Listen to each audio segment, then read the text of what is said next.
What was all this for? Some kind of survival bunker?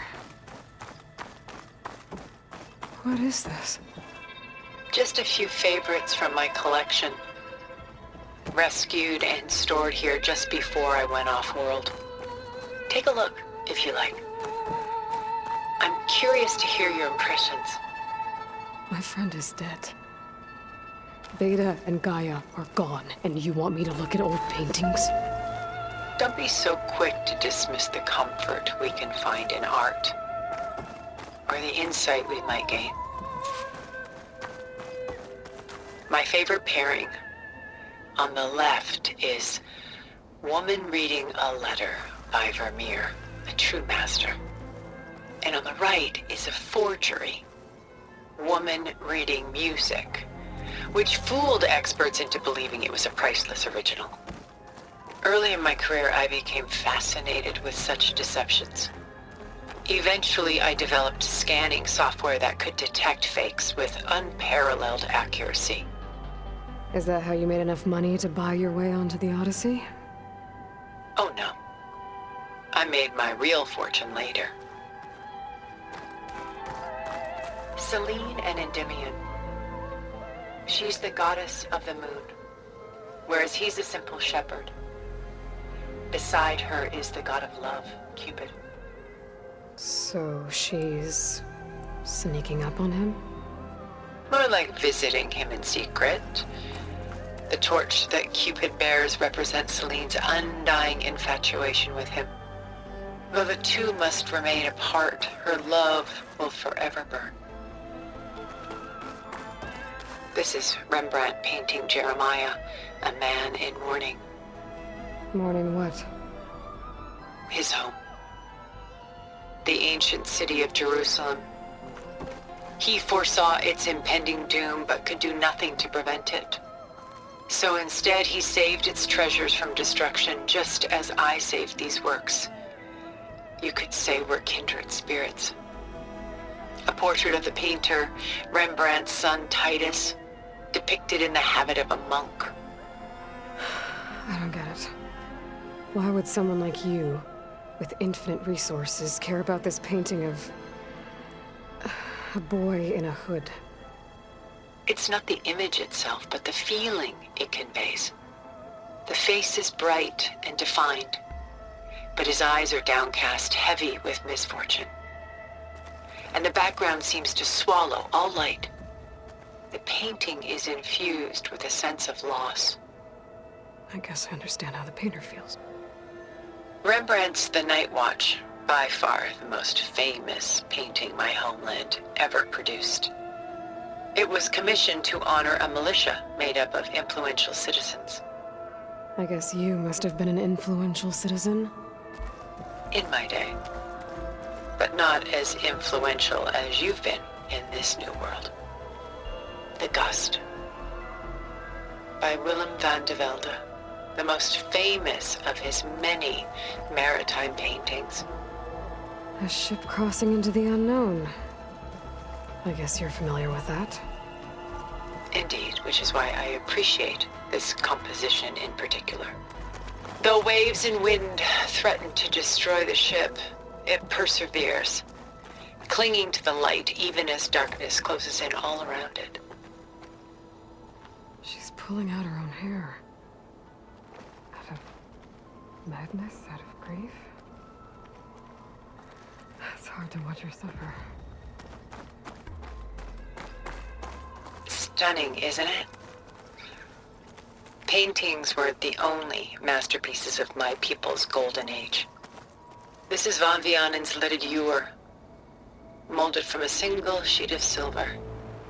What was it for? How like Elizabeth you are. Function over form. Its practical purpose was less important than its meaning. Van Vianen created it in honor of his late brother, who himself was a famous silversmith. A memorial? Yes.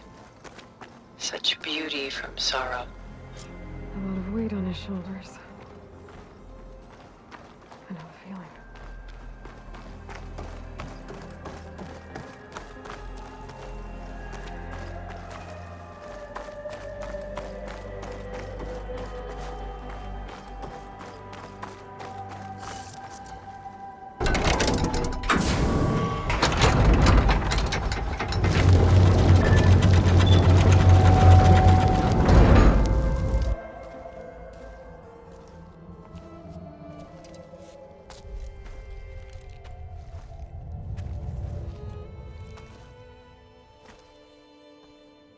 There you are.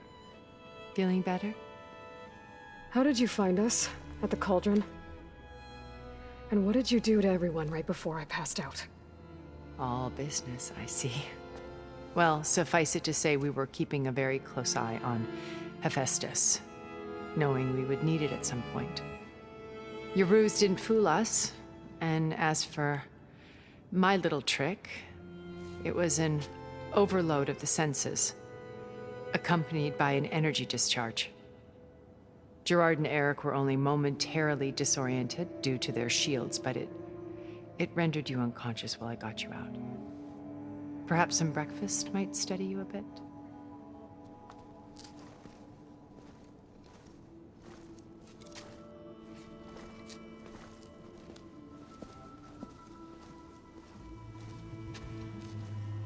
This was your house. The one you recreated for Beta, in the data channel you shared. How perceptive of you. Please, this way. After everything your people have done, you think I'm just gonna sit down and have a chat with you? They're not my people. They never were, and especially not now. You shot off into space with them, and lived with them for 1,000 years before coming back. So what made you suddenly turn on them? Quite simply, this. My old focus. You repaired it? But that means you've seen Incredible things. What you've accomplished in 2 decades of life.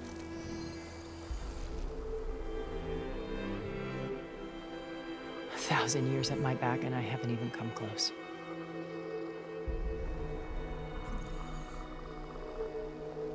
I'm sorry if I invaded your privacy, but I had to. In order to understand. To be enlightened. You truly are Elizabeth's blood. With her drive, her sense of mission, her integrity. Watching all this shamed me for the company that I've kept. Having seen it, all I want is to help you. even if it means stopping your friends. Especially so. Please, sit down.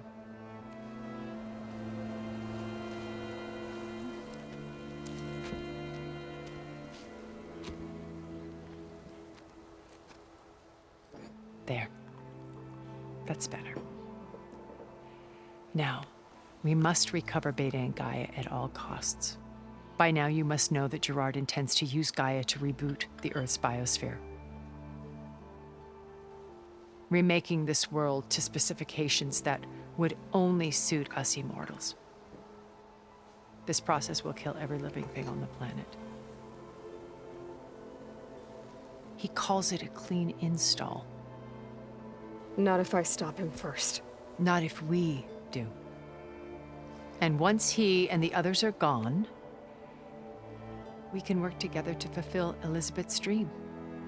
I'm sure Beta told you that there's a build of the Apollo database on board our ship. A complete collection of human knowledge. With that and Gaia, we could do everything Elizabeth wanted. Heal the biosphere, educate the people of this world, uplift them. Create the world she imagined. Let's not get ahead of ourselves. From what I've seen, your friends are invincible. I do wish you would stop calling them my friends. And they're not invincible.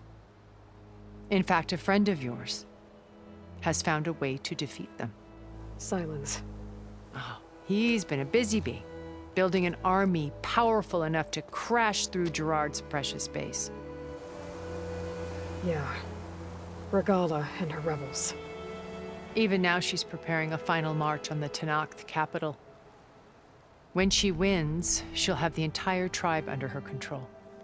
Hundreds of warriors and machines to throw at the base. She's been duped. They'll all perish, of course. But it should be enough to break Gerard's defenses and allow Silence to kill him. Along with all the others. Using the new weapon he's developed.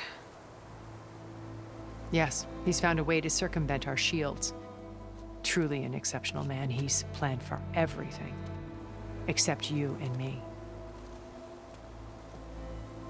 You see, while his army is battering down Gerard's doors, you and I will sneak in through a back way. One that only I know about. While Silence and my friends are busy battling each other, we'll take back Beta and Gaia. I told you I want to help you. I mean it.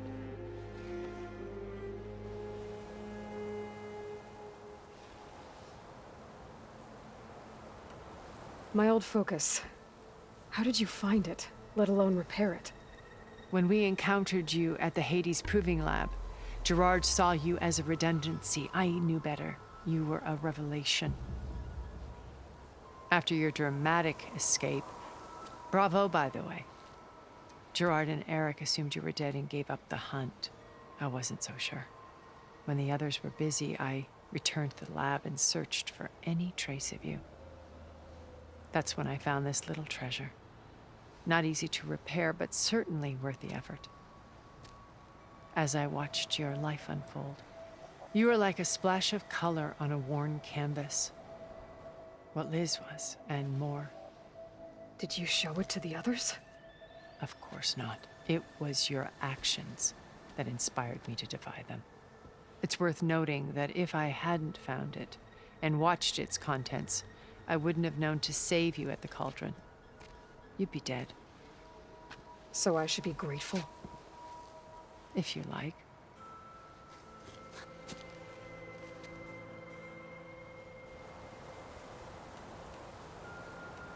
So you know all about me. What about you? What would you like to know? Well, start with your life on Earth. When I was 8, terrorists flooded my home city. Thousands drowned, my parents included.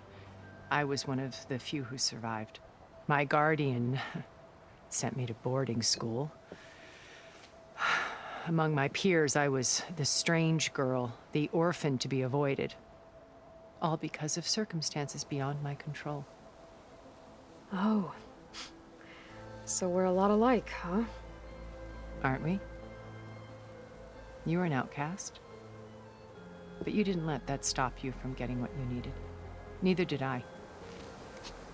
I climbed my way out of desolation and used my wits to build a fortune. First, from the technical analysis of art and the detection of forgeries. Profitable expertise in those days. But as it turned out, the software I developed was even more useful for counterintelligence. From there, it was only a short step to gathering extremely valuable intelligence on my own. You were a spy? More like a service one could turn to for information. I had to remain anonymous, of course, to protect my privacy. But despite that anonymity, Far Zenith inevitably sought me out. What happened when Far Zenith approached you? They painted an irresistible vision of humanity's future. One where we need not fear illness or death, where we explored the furthest reaches of the stars and thrived. It was only later that I realized that they only intended to bequeath this future to the rich and powerful. By the time I finally figured it out, the walls were closing in, Pharaoh's machines were devouring the earth. So I accepted Far Zenith's invitation to a berth on the Odyssey. I wanted Liz to come, but she had nobler plans, as you well know.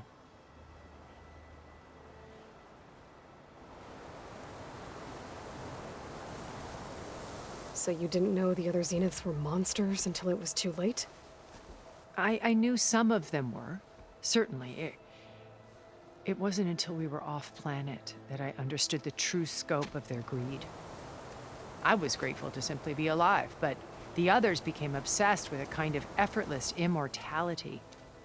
They built a colony where machines serviced their every need, where any memory or fantasy could be endlessly savored in virtual reality.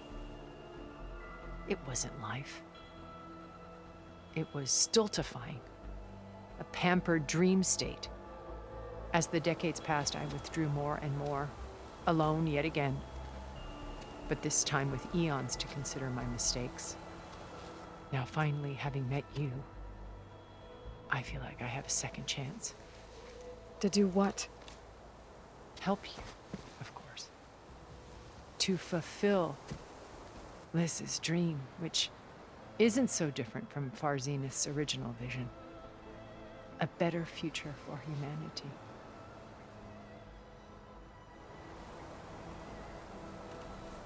You said Beta is not in urgent danger, so what are the Zeniths doing to her? Putting her to work. Merging Hephaestus with Gaia. A difficult, time-consuming task, as I'm sure you know. They will compel her if need be. But her life is not in danger. She's the only one who can do it. Because you people made her to be nothing but a tool. Gerard's idea, not mine. They always viewed me with suspicion when I attempted any form of kindness towards her. That's why I created the data channel. A virtual place where we could speak in peace. So this channel you shared with Beta, none of the other Zeniths ever found out about it. Gerard believes he's the most cunning of all of us. Even after 1,000 years, he still can't imagine that I would outwit him. The channel allowed me to interact with Beta away from their mistrustful eyes. It offered us a chance to be ourselves. Until you cut off all contact. Yes, though it pained me. I was worried that our meetings would do her more harm than good. Well, she felt like you tossed her aside. I was afraid the others would find out and punish her. She may not have had the comforts of friendship anymore, but at least I ensured she was safe.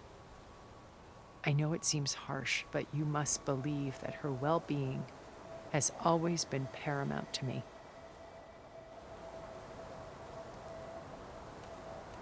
Why did you make the data channel look like this place? I built this house as a shelter to weather any storm. A safe place. Not just for me, but for the art stored below. Cultural artifacts of incalculable value. Truly some of the greatest achievements of human civilization. And you wanted Beta to see them? Yes. Her upbringing was so cold and technical. I thought if she could experience Vermeer and Rembrandt, it would bring something else into her life. A heritage every bit as valuable as the scientific and technical data being drummed into her. I'm sorry I had to cut off contact, but I'll never regret sharing this house with her. She needed its shelter even more than I did. Beta told me your colony was destroyed. That you came back to Earth because you had nowhere else to go. It's true. After we reached our destination, a planet in the Sirius star system, we spent decades building a new home. The physical constraints of Earth, the boundaries of mortality, gone. To think of what we could have done with it. It might have been a utopia. Instead, we stagnated, absorbed in effortless comforts and virtual realities. It took a cataclysm to finally yank us out of our stupor. What happened? A massive geological event. We knew of instabilities in the planet core, but we underestimated them. By the time the collapse was upon us, it was too late to stop it. Only a few of us made it to the ship in time. We set course for Earth, the only safe harbor left to us. Which you decided to make unsafe for anyone else. Not me. Gerard. He believes it's better to wipe the canvas clean than work around the smudges. No more primitive tribes, no more combat machines, only a blank slate to do with as he pleases. But we will stop him. All we have to do is get into that base. How do you know about Silence's plan? He isn't the only one adept at spyware. You hacked his focus? No, he's too careful for that. But his subordinates? Not so much. He gave additional focuses to the tribals he branded the Sons of Prometheus. The ones working with Regala. By tapping their focuses, I learned about most of his dealings. The distribution of override technology, the arming of Tanakh rebels, and the secret pact with Regala to attack Gerard's base. But how did he come up with a weapon that can take down your shields? That's the one thing I haven't been able to figure out, but however he did it, I'm quite certain it will work. With it and the Tanakh army, victory seems to be within his grasp. Such a shame he'll be disappointed.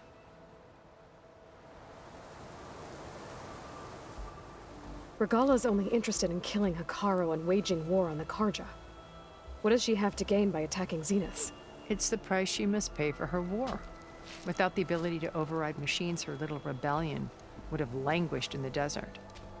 So she trades with the Sons of Prometheus. Machines to help her overthrow Hekarro. In exchange for an assault on the base. Pride has deluded her into thinking she can actually survive such a battle.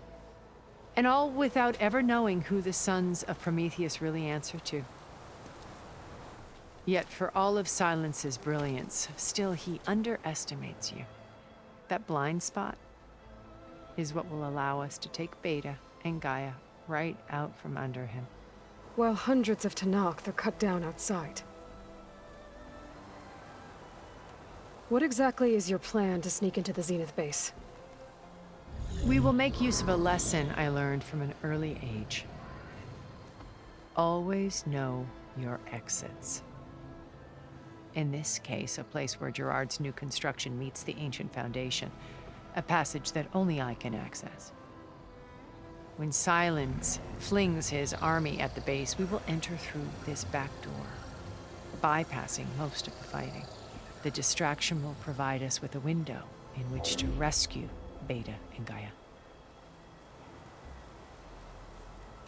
Once we're inside the base, where will we find Beta and Gaia? Here in the command center. By then, Gaia will have been reunited with all of its subordinate functions, including Hephaestus. What about the alpha build of Apollo on your ship? A simple matter of recovery once the others have been dealt with. With that in hand, we'll have everything we need to make this world as it should be. So you knew Elizabeth. What was she like? Liz was everything she was. I see in you. And more. Your ingenuity, your determination, your moral compass. You've managed to distill her greatest qualities and make them your own. I'm not asking about me. Tell me about Elizabeth. What was she really like? The honest answer is that I don't actually know. For all the time that I spent with her, she always kept a part of herself locked away. It was like that from the moment we met. So when you met Elizabeth, she was what? Distant? Aloof? Not aloof. Not exactly. It was a summit in Paris about machine learning. A touchy subject in those days. Because regulatory authorities were just starting to clamp down on AIs. Liz gave the keynote address. She had already achieved great renown for her work in automated environmental reclamation. But in her address, she was just starting to imagine the next step. An AI-driven system that wouldn't just act on its programming, but actually take responsibility for its sphere of influence. To care about life. Not just follow orders. Revolutionary stuff. I was fascinated. And I wanted to meet her for a long time. I watched her after her talk. She had spoken with such moral authority, such empathy. But after that, she retreated. I could tell she felt uncomfortable with all of her admirers. It was as if giving the talk had cost her something. I didn't want to be a pest, so I planned my approach carefully. Regala's only interested in killing Hikaru and waging war on the Karja. What does she have to gain by attacking? It's the price she must pay for her war, without the ability over her little. So should the sons of... In exchange on the pride and who yet for that blind is what. Well, Hundred died. So how did you finally approach Elizabeth after her talk? I picked the right moment. The morning of the next day, right as she came back to the conference, she had just had her coffee. She was fresh, rested. It was like she had braced herself for the onslaught of colleagues. I asked if I could walk with her, then put forth a question about her talk that I thought was intelligent. Her answer made me realize it wasn't, but she was very welcoming, almost as if we were previously acquainted. It was only halfway through the conversation that I realized she knew exactly who I was. It was quite a shock to me. My business was trafficking in secrets, and I took great pains to protect my anonymity. So that was Liz, perpetually one step ahead. I came to view our meeting as a metaphor for our friendship. She always seemed to know me far better than I knew her. I guess I know the feeling.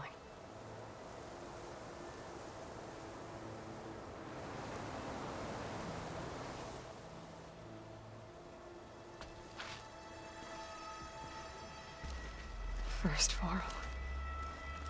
Now Hikaru and the Tenakth.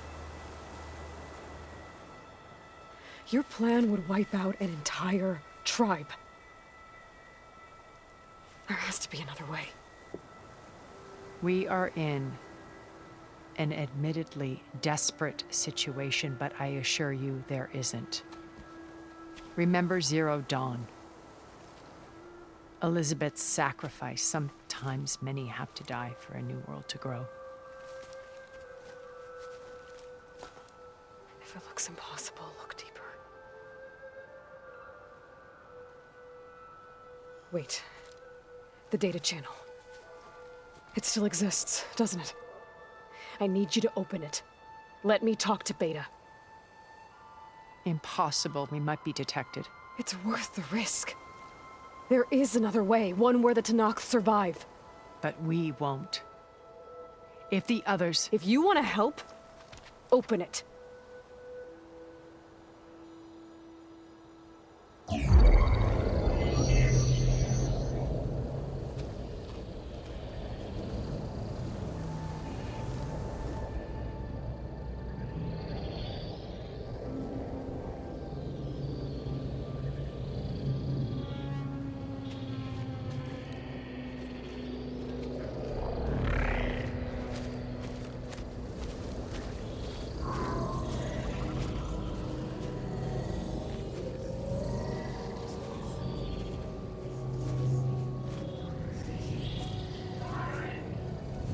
What are they doing to her?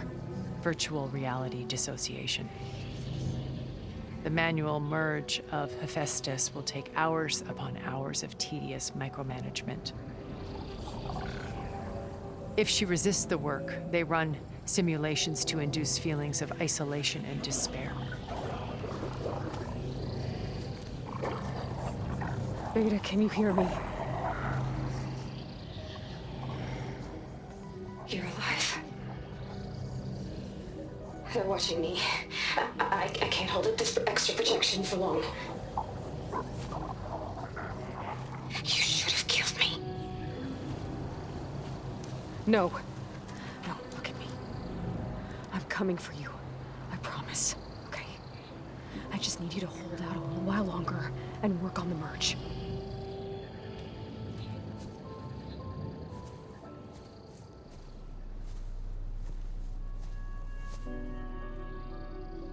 Then I think it can be done. I'll contact again when it's time. Can you hold on? As long as I know you're coming for me, I can endure anything.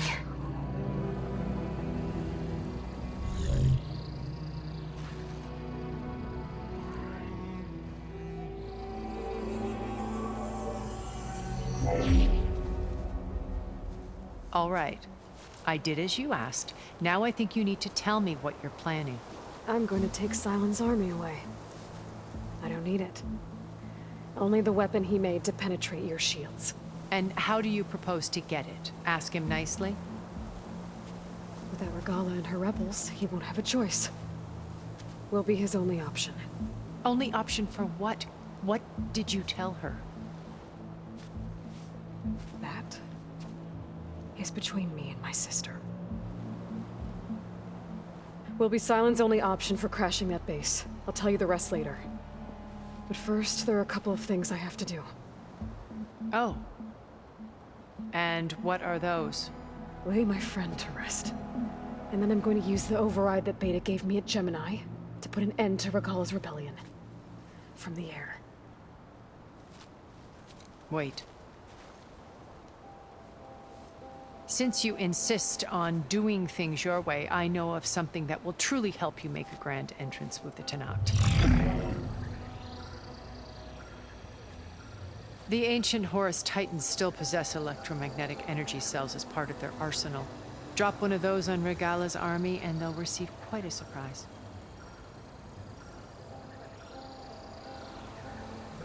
So go, do what you must. I'll come to your base if you manage to bring Silence to the table. Not if. When.